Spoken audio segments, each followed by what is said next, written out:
പാവിത്രത്തിൻ്റെ ഒരു അപ്കമിങ് എപ്പിസോഡിലേക്ക് എല്ലാവർക്കും സ്വാഗതം. വേദയുടെ ചേട്ടൻ്റെ ഓഫീസിലെ ജനറൽ മാനേജർ പ്രസന്നനായിട്ട് വിക്രം നന്നായി പെരുമാറുന്നുണ്ട്. അടികിട്ടി വേദന കൊണ്ട് സഹിക്കാൻ വയ്യാതെ പ്രസന്നൻ വിളിച്ചു പറയുന്നുണ്ട്, വിക്രം പ്ലീസ് ഇനി എന്നെ തല്ലരുത്, ഞാൻ സത്യമെല്ലാം പറയാം. ഞാൻ കോടതിയിൽ വെച്ച് പറഞ്ഞതെല്ലാം നുണയായിരുന്നു. ആ 10 ലക്ഷം രൂപ നിങ്ങളുടെ ചേട്ടനെടുത്തു എന്ന് പറയുന്ന 10 ലക്ഷം രൂപ അത് എൻ്റെ മുതലാളിയുടെ കയ്യിൽ തന്നെയുണ്ട്. അദ്ദേഹം അത് ഭദ്രമായി ഓഫീസിൽ തന്നെ സൂക്ഷിച്ചിരിക്കുകയാണ് എന്ന് പറയുന്നുണ്ട്. ഇത് കേട്ട് വിക്രമിന് സന്തോഷമാവുന്നുണ്ട്. വിക്രം പറയുന്നുണ്ട്, ഇത് ഞങ്ങൾക്ക് മുൻപേ അറിയായിരുന്നു. ഇത് പറയാൻ വേണ്ടി തന്നെയല്ലേ നിന്നെ കോടതിയിലേക്ക് എത്തിച്ചത്. പക്ഷേ അവിടെ എത്തിയപ്പോൾ നീ മൊഴി മാറ്റി പറഞ്ഞു. ഇതേ മൊഴി തന്നെ നീ അവിടെ കൊടുത്തിരുന്നുവെങ്കിൽ ഇത്രയും അടി നിനക്ക് കിട്ടില്ലായിരുന്നു. ഇനി പറ, സത്യമെല്ലാം വീണ്ടും തുറന്നു പറ. അത് എവിടെയാണ് ഇരിക്കുന്നത്? ആ പണം എവിടെയെന്ന് ചോദിക്കുമ്പോൾ പ്രസന്നം പറയുന്നുണ്ട്, അത് ഞങ്ങളുടെ ഓഫീസിലുള്ള ഒരു ലോക്കറിൽ ഭദ്രമായി മുതലാളി സൂക്ഷിച്ചു വെച്ചിരിക്കുകയാണ്. ഇത് കേട്ട് വിക്രം ചോദിക്കുന്നുണ്ട്, പറ ആ ലോക്കറിൻ്റെ പാസ്വേഡ് പറ എന്ന് പറയുമ്പോൾ പ്രസന്നൻ പറയുന്നുണ്ട്, അതെനിക്കറിയില്ല. ഇത് കേൾക്കുന്ന വിക്രം പറയുന്നുണ്ട്, അത് നിനക്കറിയില്ലെന്നോ? സത്യം പറയടാ. ഇല്ല സാറേ, എനിക്കറിയത്തില്ല. എൻ്റെ മക്കളാണേ സത്യം. ലോക്കറിൻ്റെ പാസ്വേഡൊന്നും ഞങ്ങളെ സാർ അറിയിക്കാറില്ല, എനിക്കറിയത്തില്ല. ഇത് കേൾക്കുന്ന വിക്രം പറയുന്നുണ്ട്, ശരി, അത് ഞാൻ കണ്ടുപിടിച്ചോളാം. അപ്പോൾ പ്രസന്നൻ പറയുന്നുണ്ട്, അത് വിക്രം നിനക്ക് കണ്ടുപിടിക്കാനൊന്നും പറ്റത്തില്ല. അവിടെ വലിയ സെക്യൂരിറ്റിയാണ് ഉള്ളത്. അവരെ കബളിപ്പിച്ചുകൊണ്ട് നിനക്കവിടെ കയറാൻ പറ്റത്തില്ല എന്ന് പറയുന്നുണ്ട്. വിക്രം രാജേട്ടനോട് പറയുന്നുണ്ട്, രാജേട്ടാ ഇവനെ അങ്ങോട്ട് ഒളിപ്പിച്ചേക്ക്, തൽക്കാലം ഇവിടെ സേഫായ സ്ഥലത്തേക്ക് കൊണ്ടുപോ എന്ന് പറയുന്നുണ്ട്. പിന്നീട് വിക്രം വീട്ടിലേക്ക് പോവാണ്. വീട്ടിലേക്ക് ചെല്ലുന്ന സമയത്ത് നന്ദിനി ഫോണിൽ നോക്കിക്കൊണ്ട് ചിരിച്ചുകൊണ്ടിരിക്കുകയാണ്, വീഡിയോ ഒക്കെ കണ്ടുകൊണ്ട്. വിക്രം ചോദിക്കുന്നുണ്ട്, എന്താ നന്ദിനി ചേച്ചി, ഇവിടെ ആകെ ഉറങ്ങിക്കിടക്കുകയാണല്ലോ, ഇവിടെ ആരുമില്ലേ? വേദയാണെങ്കിൽ പാചകം ചെയ്യുന്നത് വിക്രം കാണുന്നുണ്ട്. വേറെ ആരുമില്ലേ എന്നാണ് ചോദിക്കുന്നത്. ഇത് കേട്ട് നന്ദിനി പറയുന്നുണ്ട്, വിക്രം, അമ്മയും നന്ദിനിയും അച്ഛനുമെല്ലാം അമ്പലത്തിൽ പോയിരിക്കുകയാണ്. വിനയേട്ടനാണെങ്കിൽ ഒരു വർക്കിൻ്റെ കാര്യത്തിന് പുറത്തു പോയിരിക്കുന്നു. ഞാനാണെങ്കിൽ ഒരു സിനിമ കണ്ടുകൊണ്ടിരിക്കുക വിക്രം എന്ന് പറയാണ്. വേഗം തന്നെ വിക്രം വേദയുടെ അടുത്തെത്തി വേദയോട് പറയുന്നുണ്ട്, വേദ നിന്നോട് എനിക്ക് കുറച്ച് സംസാരിക്കാനുണ്ട്. അപ്പോൾ വേദ പറയുന്നുണ്ട്, അതിനെന്താ, സംസാരിച്ചോ വിക്രം? നീ ഇങ്ങോട്ട് വാ, എനിക്ക് നിന്നോട് പേഴ്സണലായിട്ടാണ് സംസാരിക്കാനുള്ളത്. വേദകൂസലില്ലാതെ പറയുന്നുണ്ട്. അതിനെന്താ വിക്രം, സംസാരിച്ചോ, ഞാൻ കേൾക്കാൻ റെഡിയാണെന്നും പറഞ്ഞ് 2 കൈയും കെട്ടി നിന്ന് വിക്രമിൻ്റെ മുഖത്തേക്ക് തന്നെ നോക്കിക്കൊണ്ടിരിക്കുകയാണ്. വിക്രം വേദയുടെ മുഖത്ത് നോക്കി പറയുന്നുണ്ട്, അതെ എടി, നിന്നോട് ഞാൻ എനിക്ക് റൂമിലേക്ക് വരാനല്ലടി പറഞ്ഞത്, ഇങ്ങോട്ട് വാടി എന്ന് പറയാട്ടോ. ഇത് കേൾക്കുന്നു വേദയുടെ മനസ്സിലങ്ങ് സന്തോഷം വരും കേട്ടോ. വിക്രം ആദ്യമായി റൂമിലേക്ക് വാ എന്ന് പറഞ്ഞ് വിളിക്കുന്നത് ആദ്യമായിട്ടാണ്. നന്ദിനിയും ഇത് കേൾക്കുന്നുണ്ട്.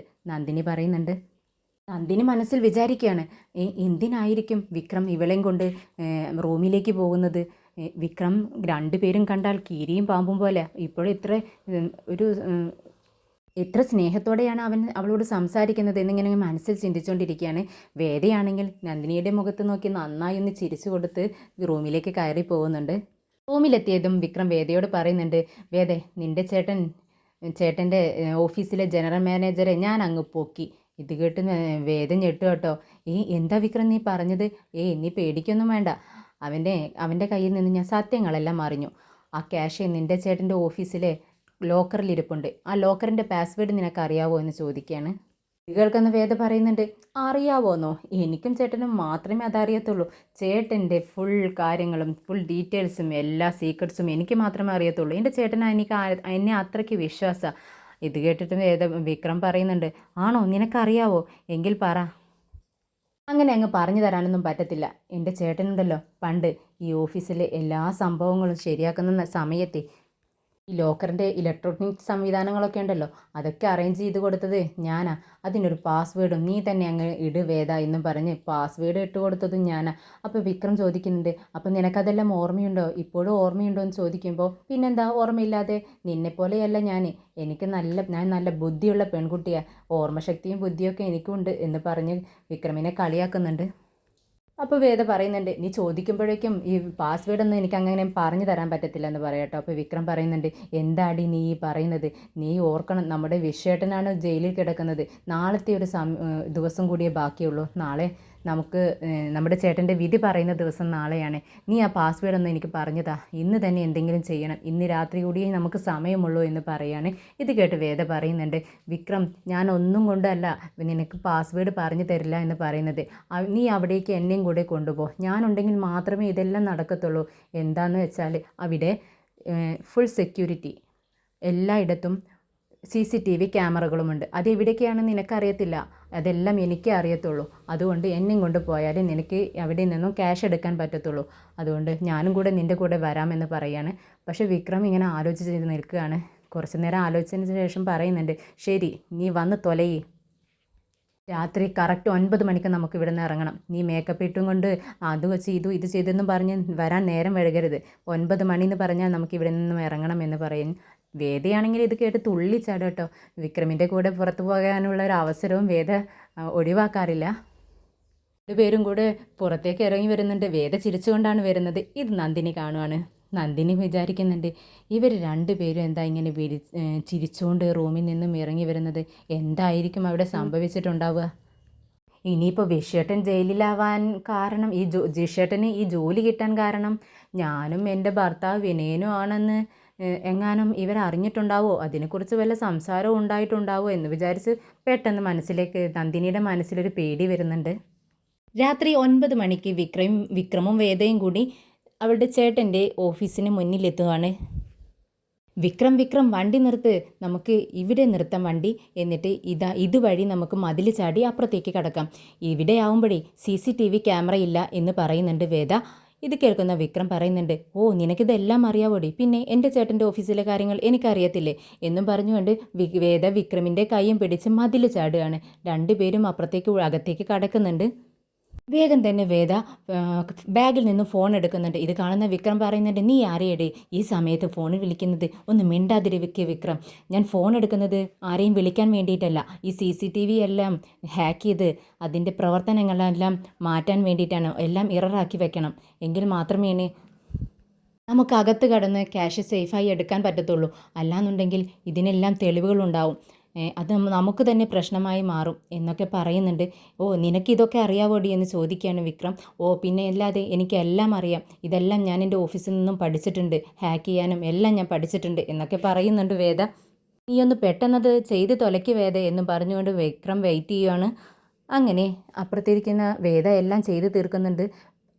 വിക്രം ചോദിക്കുന്നുണ്ട്, വേദേ എന്താ ഇത് കഴിയാത്തത്, നാളെ നേരം വെളുക്കുന്നത് വരെ നമ്മളിവിടെ ഇരിക്കേണ്ടി വരും എന്ന് ചോദിക്കുന്നുണ്ട്. വേദ പറയുന്നുണ്ട്, നീ ഒന്ന് മിണ്ടാതിരിക്കുക വിക്രം, ഒന്ന് വെയിറ്റ് ചെയ്യേ, എല്ലാം സേഫ് ആക്കിയെങ്കിൽ മാത്രമേ നമ്മുടെ ഭാഗത്തൊരു തെറ്റുമില്ലെന്ന് ഉറപ്പിക്കാൻ പറ്റത്തുള്ളൂ, നീ ഒന്ന് മിണ്ടാതിരിക്കുക വിക്രം എന്ന് പറയുന്നുണ്ട്. പിന്നീട് അവർ രണ്ടുപേരും കൂടെ വീട്ടിയുടെ കണ്ണ് വെട്ടിച്ച് ഓഫീസിനകത്തേക്ക് കയറുന്നുണ്ട്. കയറിയതും വേദ 2 ഗ്ലൗസ് എടുത്ത് വിക്രമിൻ്റെ കയ്യിൽ കൊടുക്കുകയാണ്. ഇത് ഇട്ടോ എന്ന് പറഞ്ഞ് 2 ഗ്ലൗസ് വേദയും കയ്യിൽ ഇടുന്നുണ്ട്. എന്നിട്ട് പറയുന്നുണ്ട്, ഇതെല്ലാം ചെയ്യണം, നമുക്കൊരു തെളിവും ഇവിടെ ബാക്കി വെക്കാൻ പാടില്ല എന്നും പറഞ്ഞുകൊണ്ട് അകത്തേക്ക് കയറുകയാണ്. കയറുന്ന സമയത്ത് കാൽ തട്ടി വേദ വീഴുന്നുണ്ട്. പിറകെ തന്നെ വേദയെ തടഞ്ഞുകൊണ്ട് വിക്രമും വേദയുടെ മുകളിലേക്ക് അങ്ങ് വീഴാൻ പോവുകയാണ്. വിക്രം കൈകൊണ്ട് തടഞ്ഞു നിർത്തുന്നുണ്ട്. അങ്ങനെ രണ്ടുപേരും കൂടെ അല്പസമയം കുറച്ച് സമയത്തേക്ക് കണ്ണിൽ നോക്കി കിടക്കുന്നുണ്ട്. വേദയ്ക്കാണെങ്കിൽ നാണം വരുന്നുണ്ട്. വേദ പെട്ടെന്ന് തന്നെ എഴുന്നേറ്റിരിക്കുകയാണ്. വേദ എഴുന്നേറ്റ് ലോക്കർ റൂമിലേക്ക് കടക്കുന്ന സമയത്ത് പിറകിൽ നിന്നും സാരി വലിക്കുന്നതായി വേദയ്ക്ക് തോന്നുകയാണ്. പെട്ടെന്ന് വേദ പറയുന്നുണ്ട്, എന്താ വിക്രം ഇത്, ഈ സമയത്താണോ റൊമാൻസ് ഒക്കെ കാണിക്കേണ്ടത്, വീട് വിക്രം എന്ന് പറയാട്ടോ.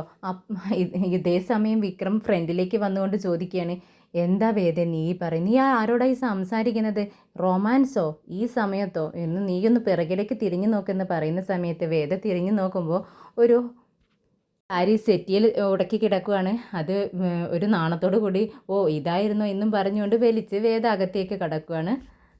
ലോക്കർ റൂമിലേക്ക് കടന്ന സമയത്ത് വേദ ബാഗിൽ നിന്നും മുഖംമൂടി എടുത്ത് കൊടുക്കുകയാണ് വിക്രമിന്. ഇത് കാണുന്ന വിക്രം അന്തം വിട്ട് വേദയെ നോക്കുക കേട്ടോ.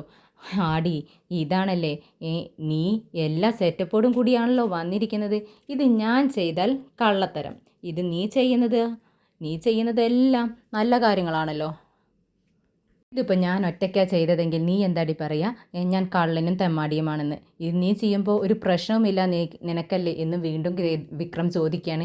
ഇത് കേട്ട് വേദ പറയുന്നുണ്ട്, ഇതേ നല്ല കാര്യത്തിന് വേണ്ടി കുറച്ച്